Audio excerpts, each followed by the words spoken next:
ભાવનગર લોકસભા બેઠક પરની ચૂંટણીમાં કોળી સમાજના મતો સૌથી વધુ અને નિર્ણાયક બની રહ્યા છે।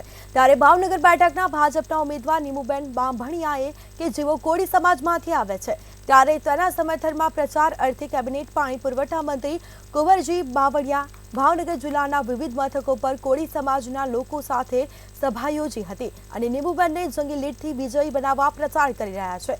इंडिया गठबंधनના ઉમેદવાર ઉમેશ મકવાણા પણ કોળી સમાજમાંથી આવે છે, પરંતુ ગત વિધાનસભા ચૂંટણીમાં આ ઉમેદવારને બોટાદના કોળી સમાજ અને અન્ય સમાજના લોકોએ મત આપી વિજયી બનાવી અને ભૂલનું પરિવર્તન કરી અને ફરી નહીં કરે તેવો વિશ્વાસ વ્યક્ત કર્યો।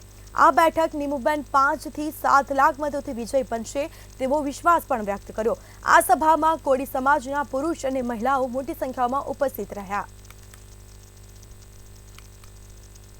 અમારો કોળી સમાજ તો સમગ્ર ભારતીય જનતા પક્ષ સાથે રહેશે, પણ અન્ય સમાજના લોકોનો પણ જે રીતે પ્રતિભાવ જોતા ખૂબ સારી બહુમતીથી બેન 5 થી 7 લાખની આસપાસના મતોની લીડથી જીતે એવું ખૂબ સુંદર વાતાવરણ છે।